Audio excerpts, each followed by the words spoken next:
live once again for a LinkedIn for Authors Masterclass, and I have a very, very special guest today. I have the Lord himself, John Espirian, and he actually really is a Lord, guys. I'm not making that up. He's actually a Lord. He's got the title and everything. A little piece of dirt somewhere in the UK, so it's kind of fun. So anyways, John, we are talking today about community connections and your inner circle on LinkedIn. But before we get started, can you please just give a brief intro and tell people who you are and what you do, and then we'll get stuck in. Yes, of course. Thank you for having me back on the show, Gillian. Always a pleasure to be here. My name is John Espirian. I call myself the relentlessly helpful LinkedIn nerd.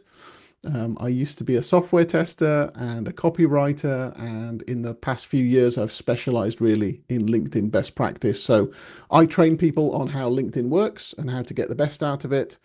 And I've really dived deep because I now run my own podcast on this topic. I run my own community on the topic, and I also run a conference on the topic. So I am your LinkedIn guy. Woo! I love it. I love it. So I wanted to start off with this proverb because I love it. If you want to go fast, go alone. But if you want to go far, go together. And I think that's the whole theme today is that, you can do LinkedIn alone. And I know some people who just get in here and they just do it on their own. But there is just such a sense of connection and community here that, you're working harder, not smarter if you do it alone. So John and I our relationship goes back now many, many years. We had the fortune of meeting in person at Uplift Live, #1, the first debut. We got to meet together, and then we actually followed up, and I met him in Wales. And it was just awesome that we got to have sort of a sit down and have lunch, and met Poppy the dog and everything. So it was just so wonderful.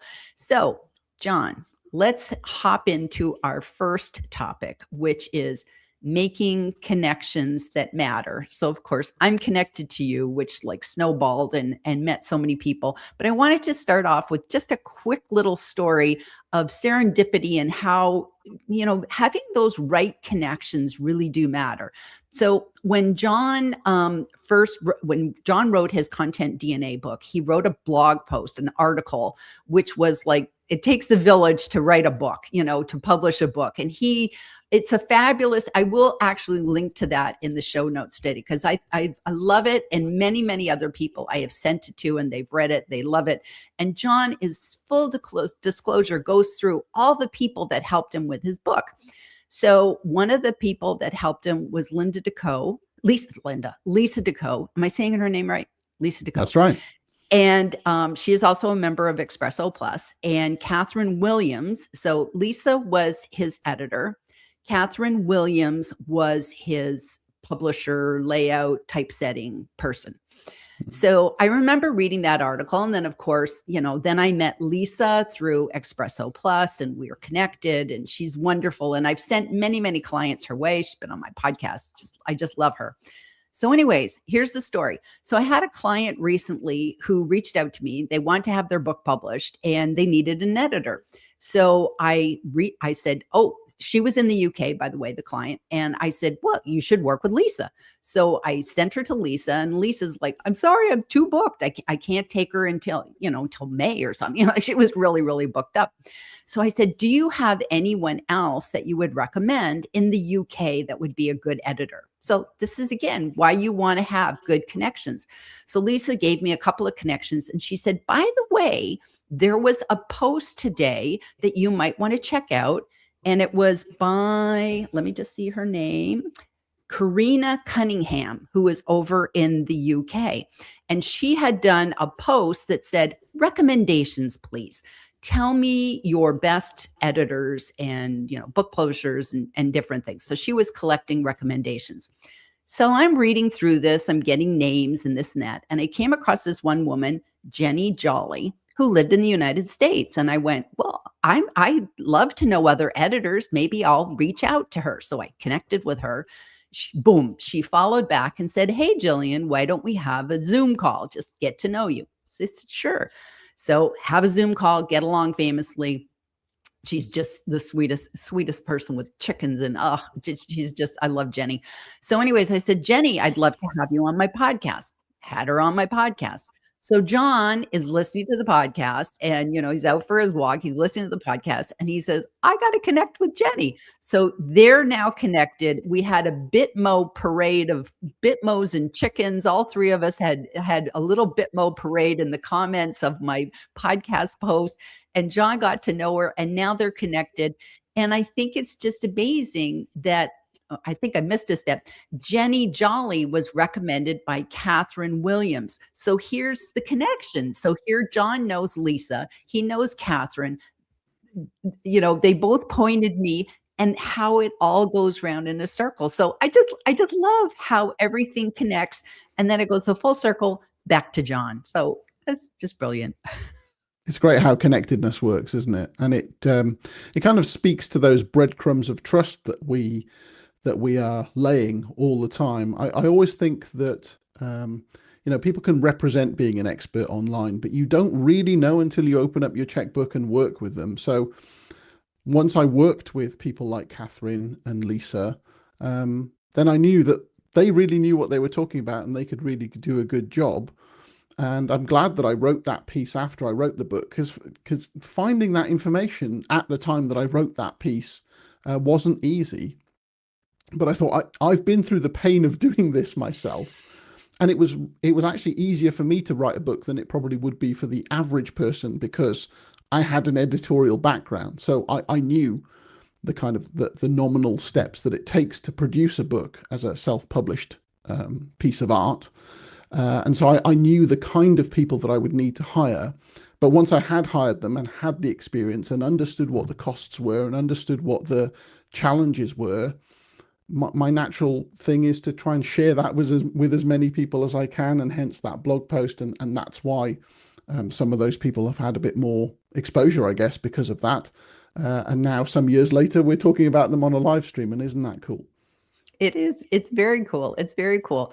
So, John, when we talk about making connections that matter, I think it means that you have to go for quality over quantity. Would you agree with that? That it's like it's very easy to have, thousands of people following us. I don't even know where you're at anymore. You're 30,000, 40,000. I can't keep track. You have, but you don't have, those are followers. You don't necessarily have that many connections, right? So John, can you kind of tell us the difference when you're kind of saying, who will you let into your connection world versus anybody can follow you, but connections, how do you kind of go for that quality over quantity? Well, I'm a little bit more tolerating of people who try to join my network because of the changes to LinkedIn that mean that people can't personalize their invitations as much as they used to be able to. There was no cap on that before, but now most people are on a free account, and free accounts are limited to 3 personalized invitations per month. So that means that I'm not expecting so many people to try to introduce themselves before they connect with me.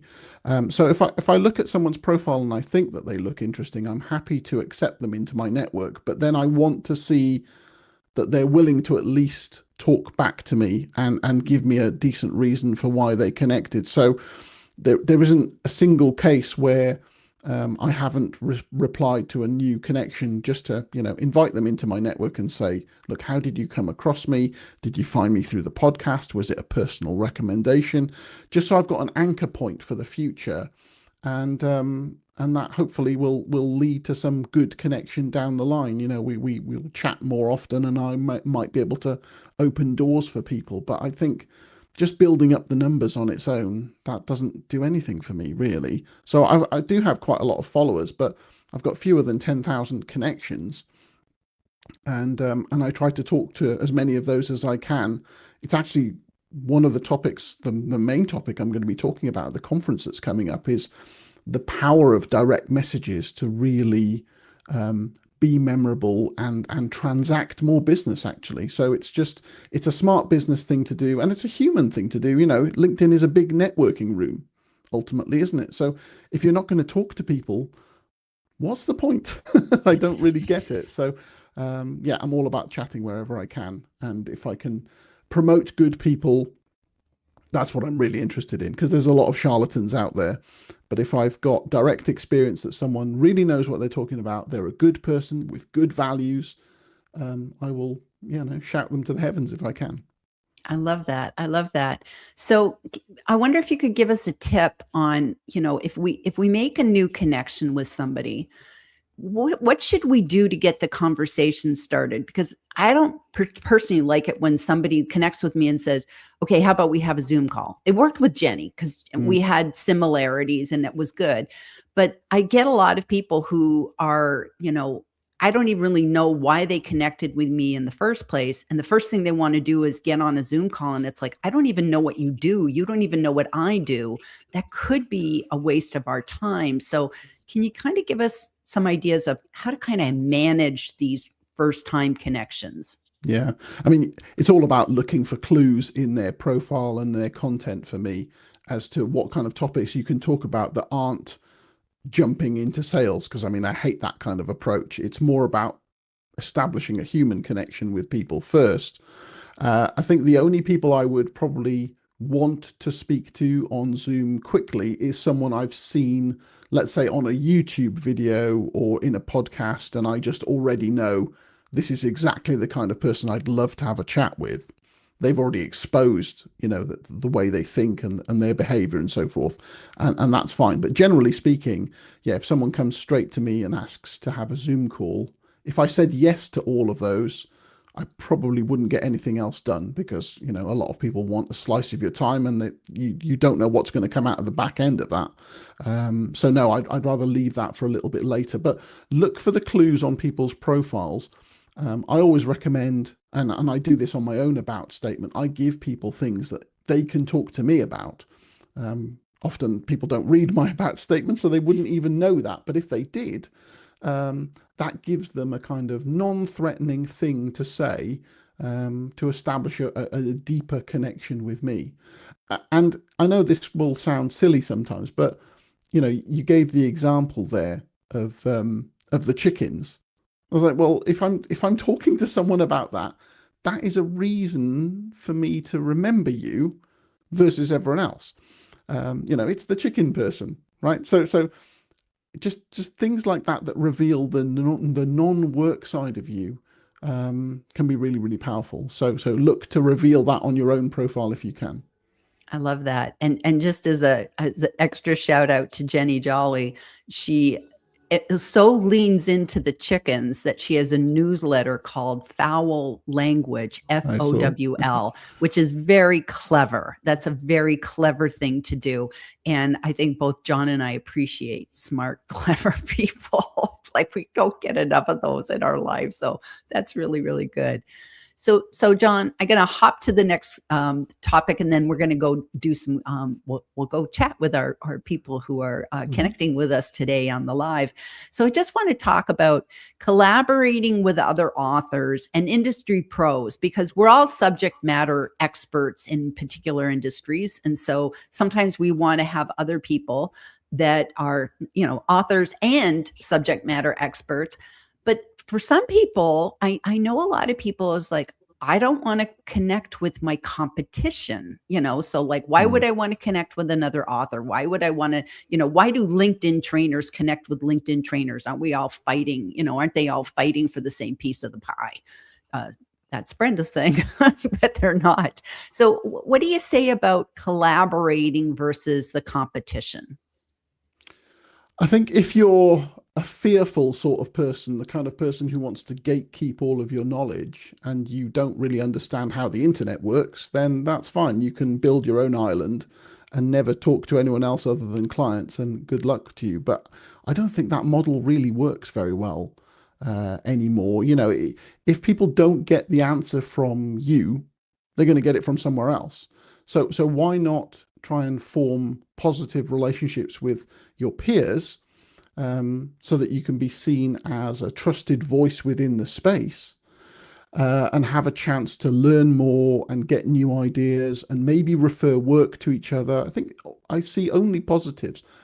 Yes, of course, every now and then you're going to find someone who tries to jump into a pool where there's lots of other people who know similar things to them, suck up all of their knowledge, and then go and forge it off for themselves. But those people being quite selfish, I don't see that they'll get a lot of respect. So if people want a referral, those people are probably not going to be the first person named. Whereas if you can be helpful, this is the whole crux of my brand, really. It's just, if you can be helpful, high utility people will end up being remembered and referred, and people will want to reciprocate as well. If you do a favor to someone with ostensibly without asking for anything back in return, you'll build up a psychological debt with them. They'll want to repay you. They'll want to open doors for you. It's just a good thing. And as I said earlier, you will just learn more. I mean, I live and breathe on LinkedIn, and that's my jam, right? But that's not to say that I know everything about the platform. And I love communicating with my peers around the world, because invariably, someone will spot something that no one else has seen, and then they'll share that information, and we all get stronger because of it. No one's losing out because of that. We're all getting smarter together. That's a great space to be in. And that's so true, because you can't know everything. You just can't know everything. So having, like, what was this morning? Mick Adam woke up and said, "Why was my profile in Chinese?" It was just like, and somebody else chimed in. So it's if you don't have other people to bounce ideas off of, you just like, why is this happening? You're in a vacuum. And I think too, especially for authors, it's like, if you are in the midst of writing a book, well, on book launch day, you want people cheering you on and saying, yay, even if they don't buy the book, just congratulating you, helping you spread the word. Well, if you're not paying it forward at the beginning, why is everybody going to be there to support you? That doesn't make any sense. So I think you just kind of have to think, how can I help? And just believe in, like you said, instead of scarcity, maybe abundance. The more I help, that either it pays it forward to other people or it comes back to me, and either way, it's good. Just makes more goodness in the world. So yeah, that's right. Too. I mean, we just, not all of us have a KFC recipe to protect, so in that case, you probably would be a bit secretive, but we're not like that. Consultants and coaches online, we're not in that space.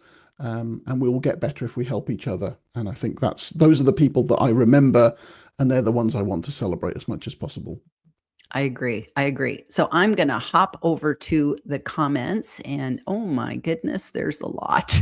Okay. So we have Jane who's sleeping, but she left this YouTube comment. "This will be fascinating chat. Gillian and John, looking forward to it." We love Jane Jackson over in the Australia. So Marcello says, "Jeff Young, hello. I love," and see, this is again, a wonderful thing about a live, is that there is networking and connecting going on that has nothing to do with John and I. Just people coming and being with each other in the comments. It's like a party. It's always like a party. And I absolutely love that everybody is talking back and forth. They're saying hello. They're passing the popcorn. We got Kathy York, who's a friend of both of ours, and she is coming in from Lafayette, Indiana in the US. We've got Jeff, and he's always in the front row. So we love that you're here today, Jeff. LinkedIn user, just a setting issue, but we know that they're there. We'll see who they are afterwards. Felipe is here, looking forward to the conversation. Gillian and John, Team Live. I love it. Team Live. And Marcello is coming in from Atlanta. Lisa, we were just talking to you. We're just talking about you. So her ears must be burning. Jeff, so grateful that I'm seeing you and hearing you in English based on the latest LinkedIn glitch. Thought it might be Spanish or German. Josh, can you fill us in? What is that about? Yeah, I'm going to be mentioning it on tomorrow's show as well. Yeah, it's just something that a number of LinkedIn trainers noticed today, where language settings were just randomly changing on people's profiles, and so various fields were coming up in different languages: French, Spanish, German, Japanese. I've seen a couple of times as well. And Kevin, I think, made the most prescient comment on this, which is that it might be the sign that LinkedIn is testing an auto translate feature that just Oh, has somehow leaked into the user interface unintentionally. So perhaps something is coming soon, because it is a bit of a weird thing to have just randomly gone wrong for a set of people. So might be one to look out for. And I always think of these things as kind of tremors before the main earthquake, and hopefully it's not going to be a bad feature that they roll out. But auto translation hopefully sounds like a good thing. So, but for now, it's nothing to worry about. Just refresh your screen; it'll probably go away, and you'll revert back to English or whatever your default language is. this is when I always go, maybe I better do a data download, like get an archive of my data just in case something weird is happening. So you just go, okay, hold on to your hat. Something fun is about to roll. It's about to roll. So we got cheers for Lisa. Yay. And Mary Wu says, and he is relentlessly helpful. And by the way, did you trademark that phrase? I did. I I did. love Yes. I mean, that. I've been using it for long enough. I thought it was about time. So, yeah, I did that a couple of years ago, actually. And yeah, I mean, in terms of that phrase, that's done a lot of heavy lifting for me since I randomly blurted it out in 2017. But as really what I'm saying in Content DNA, and that was kind of that phrase was the inspiration for writing that book, is that you've got to try and make the biggest promise that you can keep. So, I'm trying to tell people that I'm relentlessly helpful. That takes a lot of work to actually fulfill on that promise. So Absolutely. whatever you say about yourself in your LinkedIn profile, wherever you show up online, just make sure it's true, and do your very best to live up to whatever promises you give people, because there's nothing more disappointing than hearing someone say that they're relentlessly helpful, then actually they turn out to be not so much when you deal with them in private circles. So yeah, fulfill your promises wherever you can. That's just general life advice for you, rather than anything to do with LinkedIn. I love that. I love that. Honored and happy to be here from Denver, Colorado. Jeff says he's talking about the Chinese. And so all that wonder, we're getting lots of people saying hello. Oh, that's interesting. It's Joyce. It's Joyce who is our mysterious LinkedIn user. And Tom is here. He's tuning in live. I love that. And I think that's Yolanda that's tuning in, and Felipe. Let me see if we have any questions. Okay, everybody's just uh, chatting. Sue Griffey is happy to be here, and she's coming in, I think, from Florida on vacation today. So we're honored.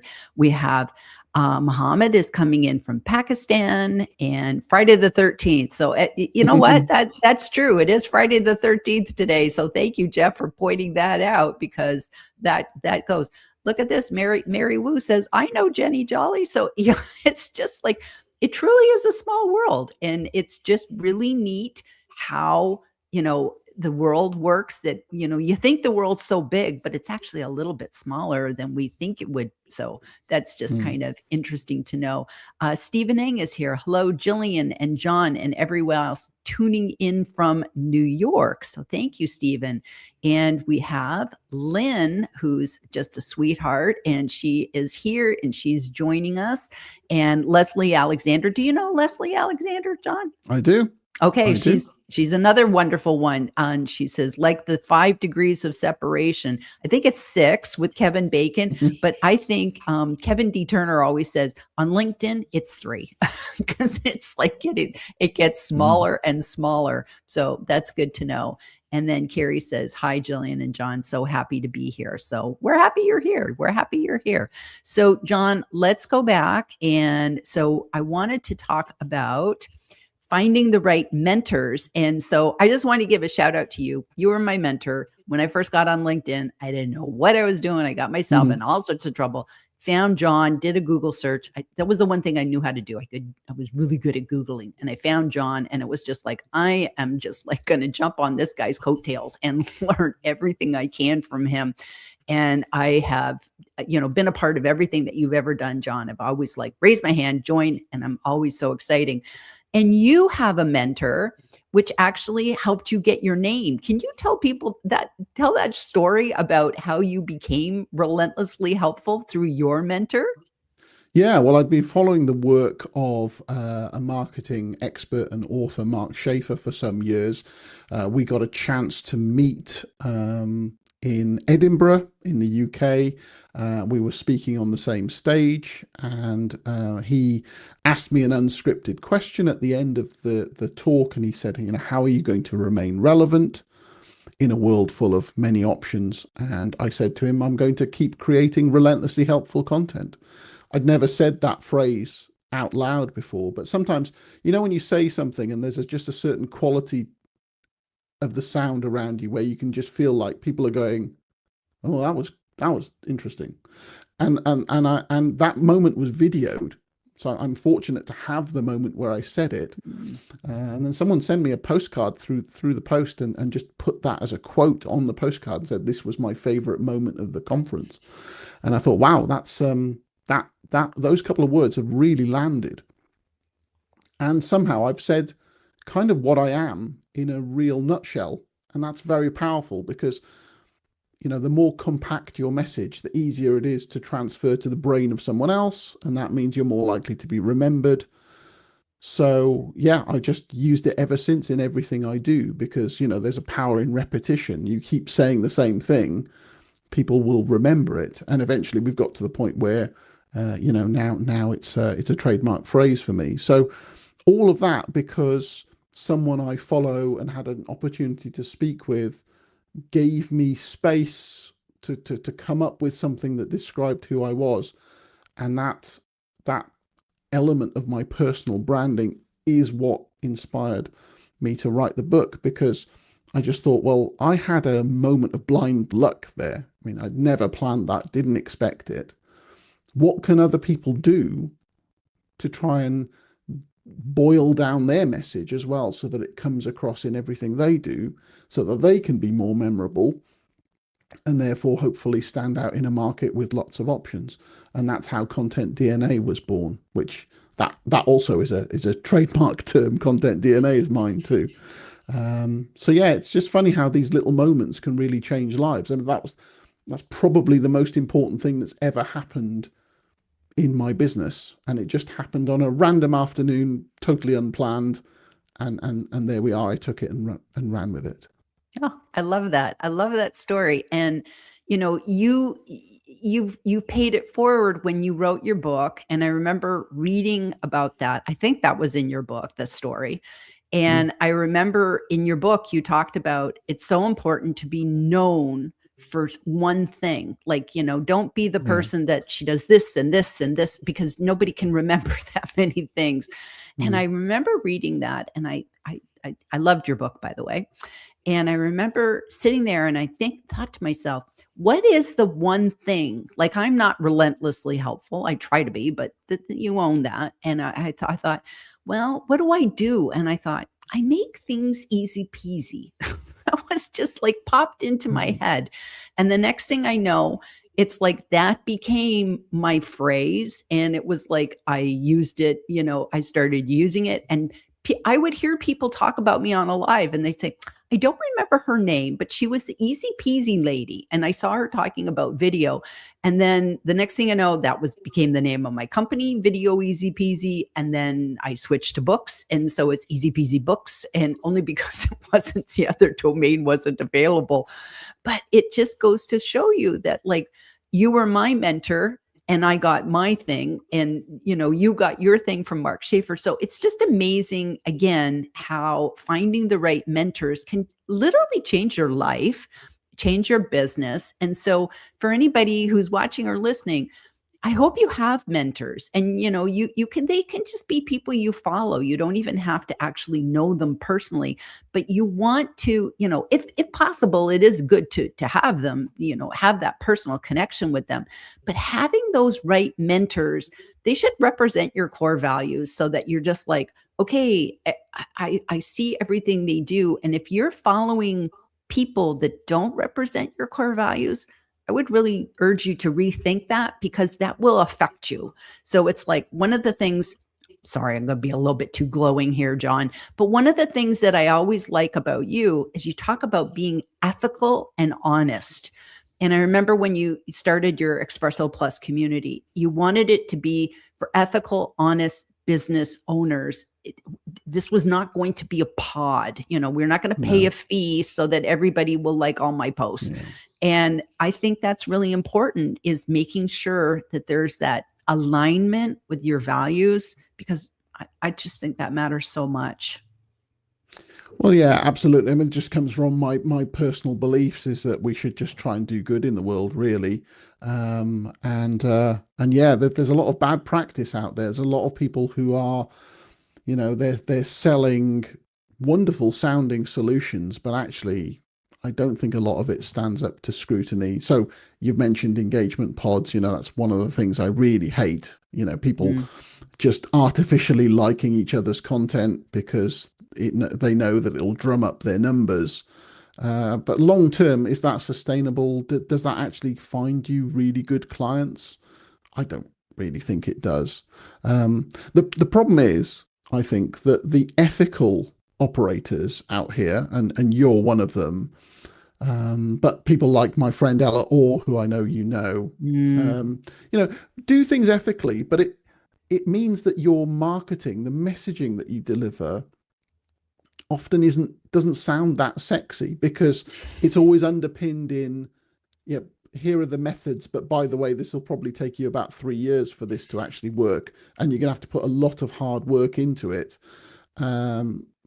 That's not a message that's easily packaged and delivered. No one wants to hear that. They want to hear, I want washboard abs tomorrow, and I want to make $1 million tomorrow. That's what they want.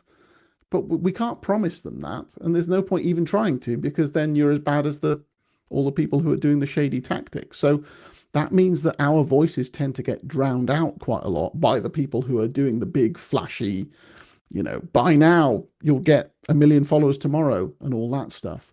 And so it's like the system is kind of against us. And so if people are fortunate enough to find the ethical operators and then listen to them, then hopefully they'll get the right advice and they'll be on the right pathway.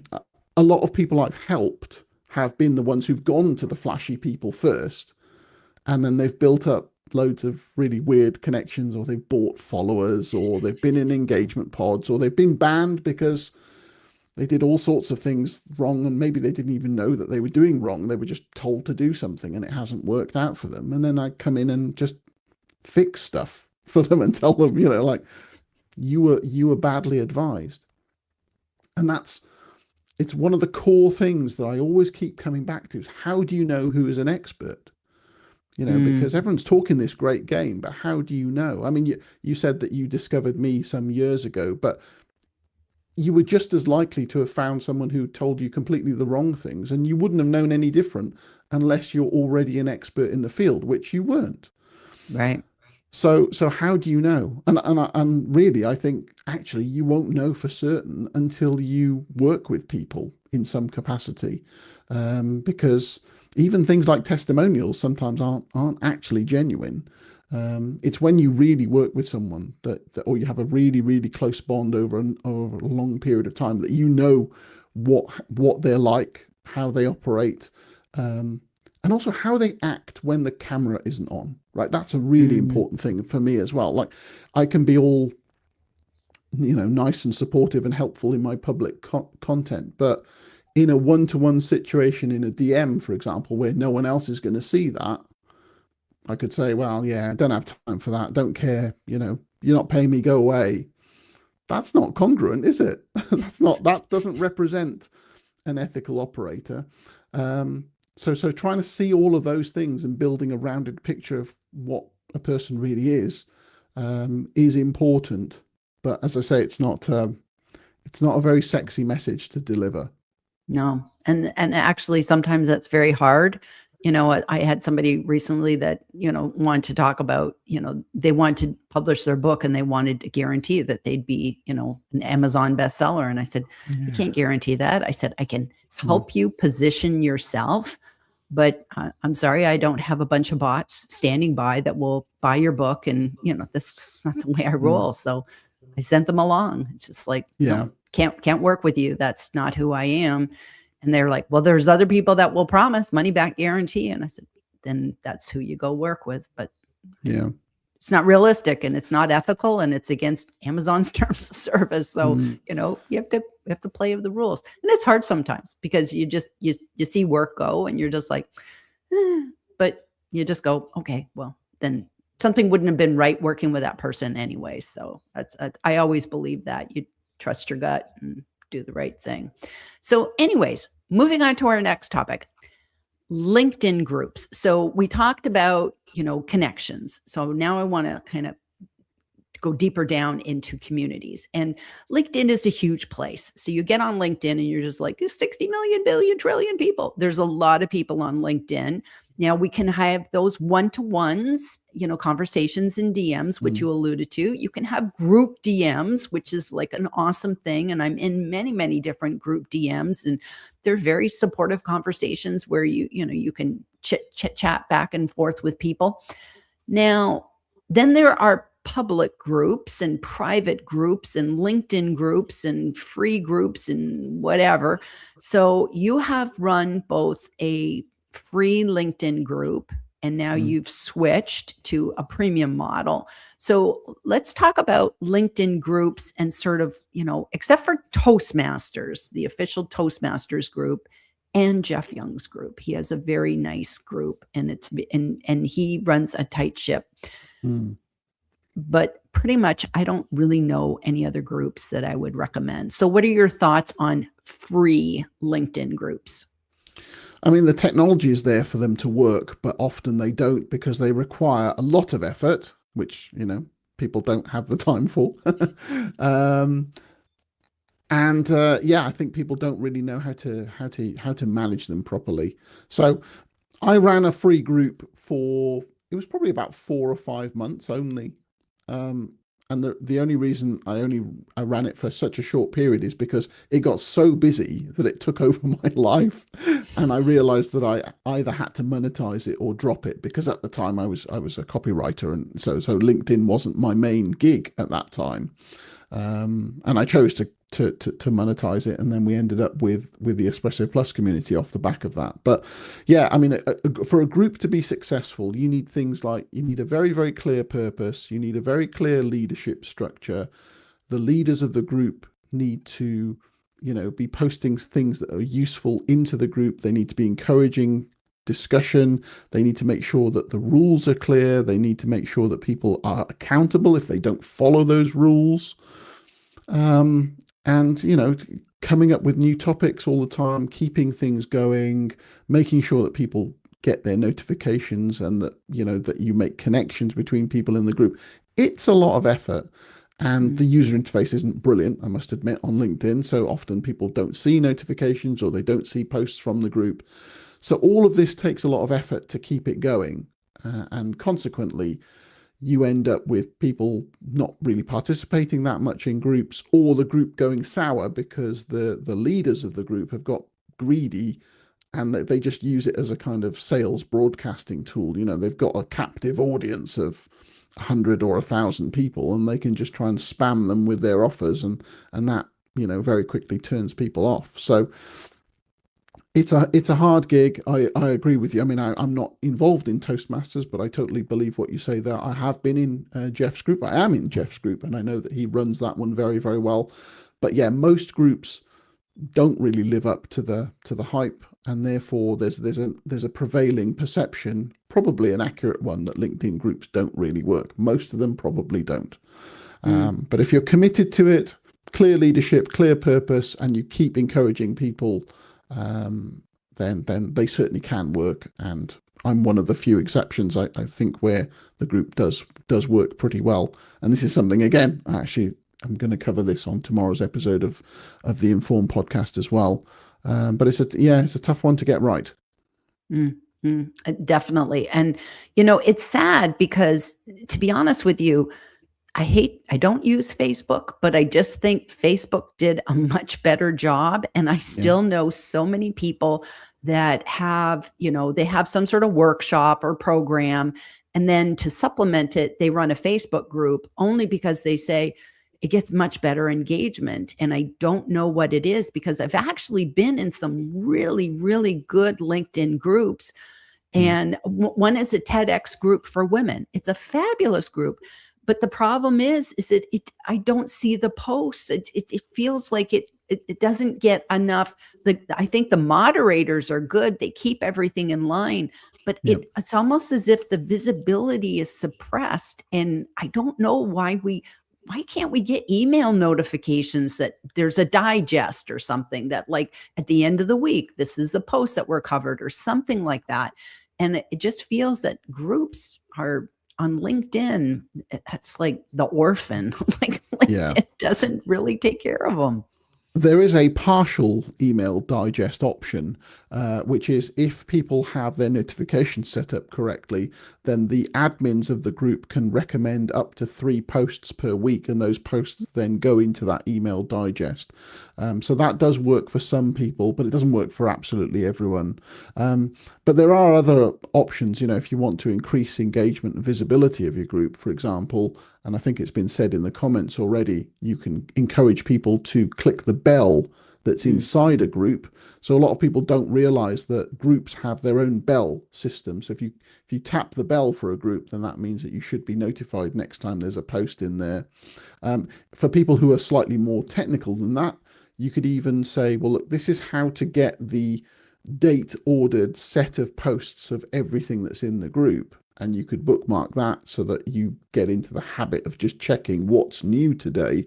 But that then puts a bit of technical onus on the person taking part. Really, it should be a lot easier than that to get involved. But those are the limitations that we have with LinkedIn groups. The killer feature that's missing, of course, would be to be able to go live privately inside a group. I think that would be wonderful. I don't really do live videos, but if I had the access to do that exclusively for my members, then I absolutely would, because that would be an easy way of providing more value to them. And that would encourage more engagement.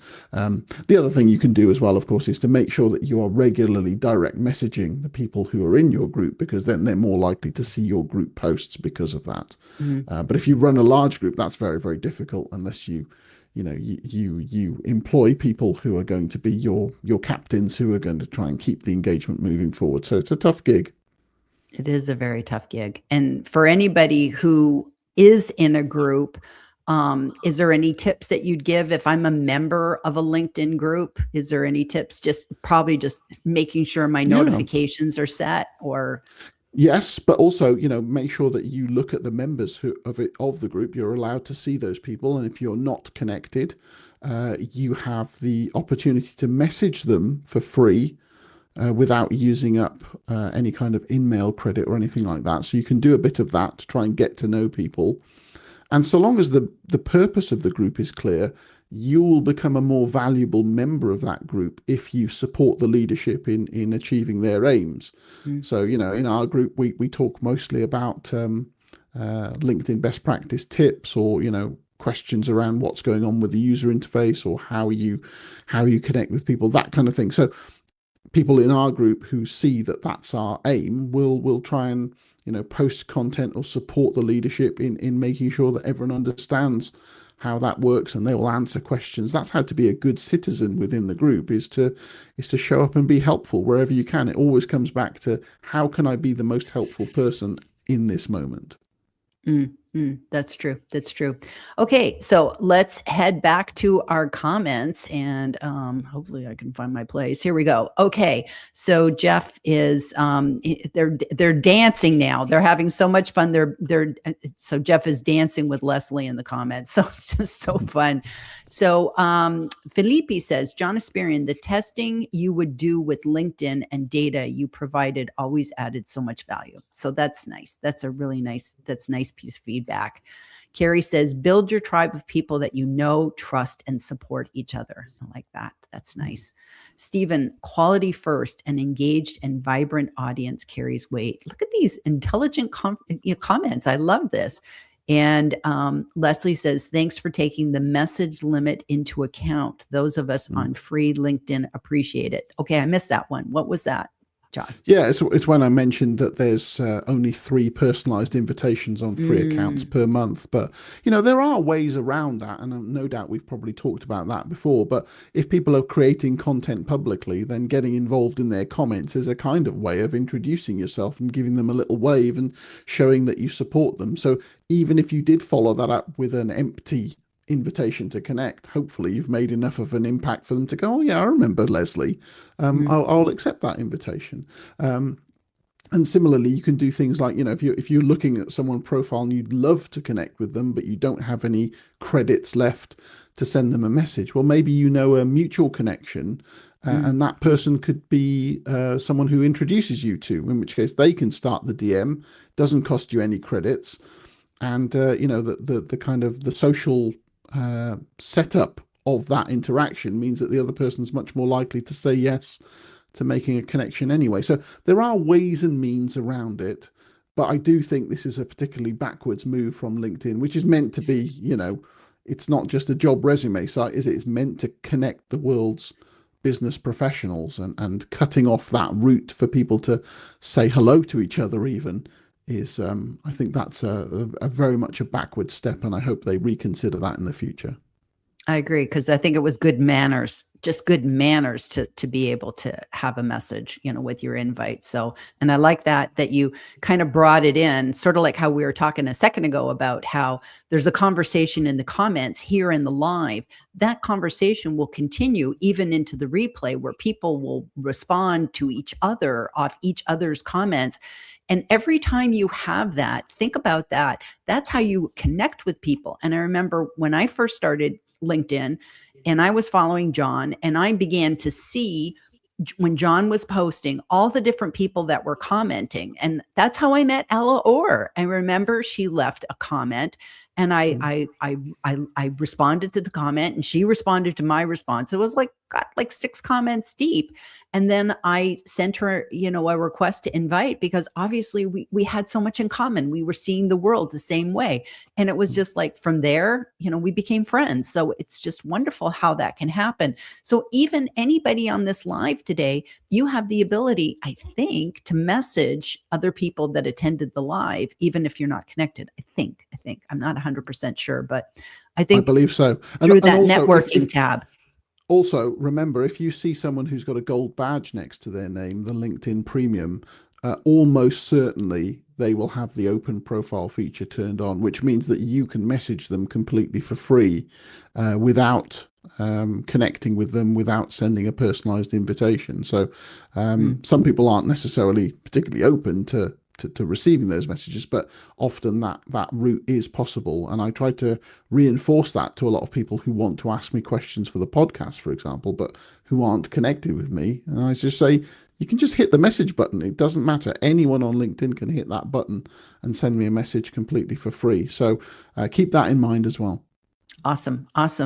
And Mary says, I remember when I went to connect with John, I had to use the secret word, and I still don't think pineapple belongs on pizza. Yeah. So for people who are confused reading that, in my about statement, I have a secret word.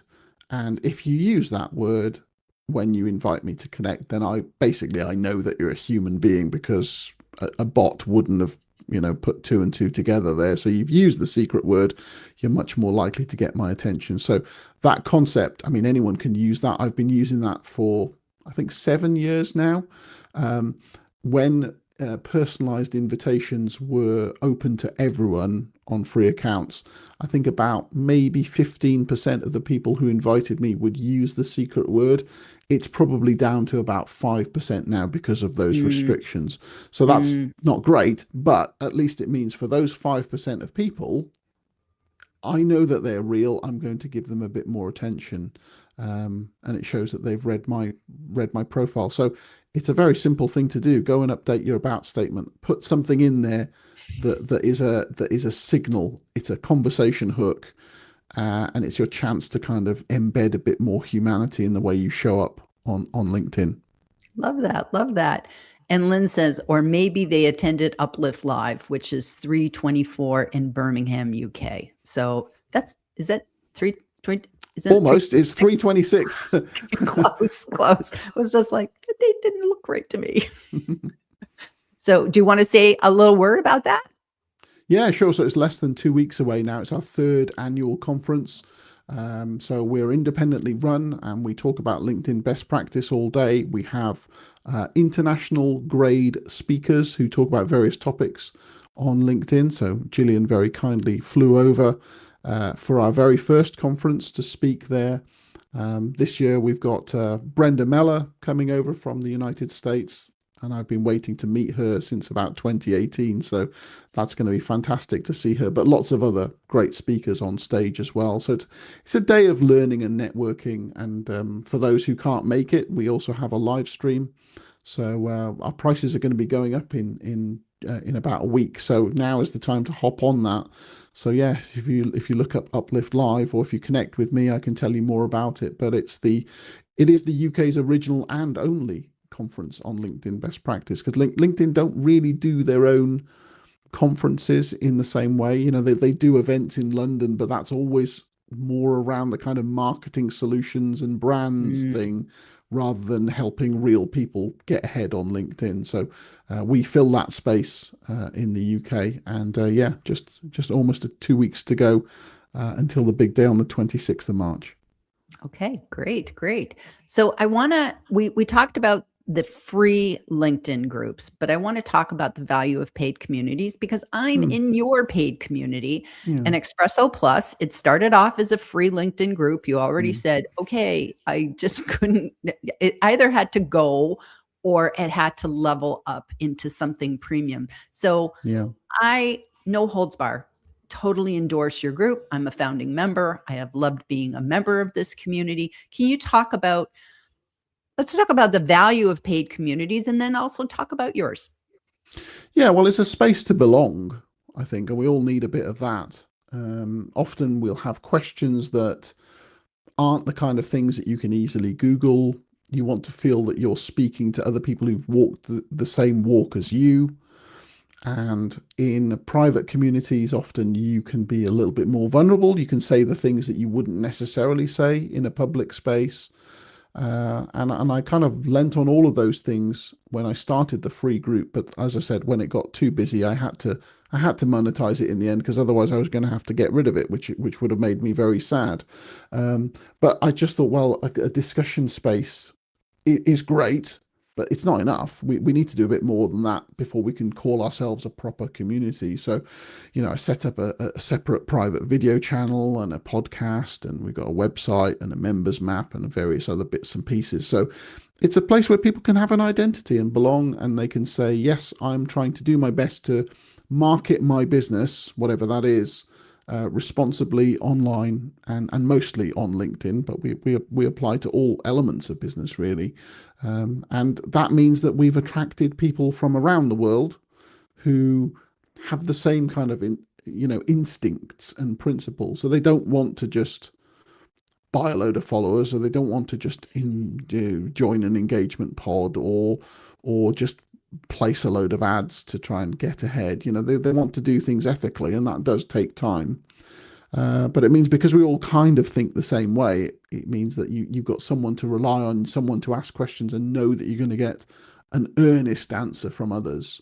And people will share their mistakes. And if people see, anything that is new or weird on LinkedIn, for example, they'll share that first in the community often before they write about it in public. So it's a lovely place to belong. We've been running for 4 years now.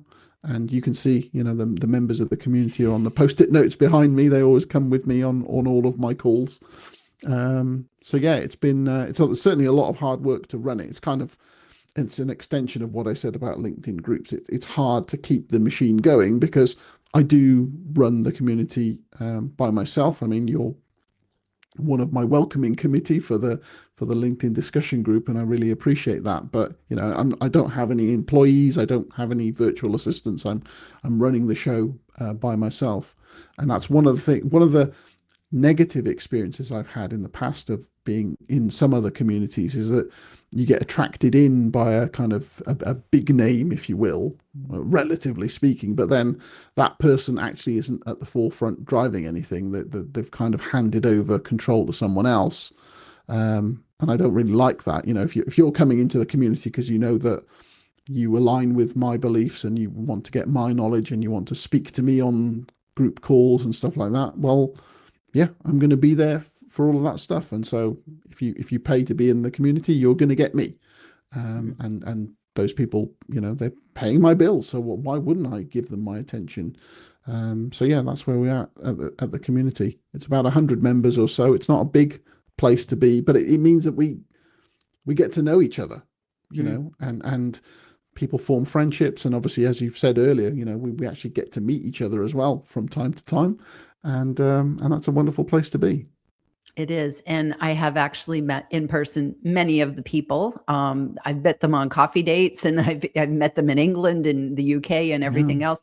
And I think, for me, the value has been that I have access to you. I have access to your expertise. So I like the Q&A calls, but I also like the community. And that's the difference between, I've been in some communities where it's just about the leader. The leader, it's like you're there for them only. But I think with Espresso Plus, the thing that I've liked is there's a great mix of LinkedIn trainers and non-LinkedIn trainers. There's just business professionals. So you have so many different kinds of people that you get that balance. And yet, you can kind of come with any question, because it's just hard to remember everything, or it's hard to just go, why is my profile in Chinese today? I don't understand what's going on. So it kind of brings us back to what we talked about this morning with Mick Adam. What is happening? And then, refresh the screen and everything takes care of itself. So that's good, good, good, good.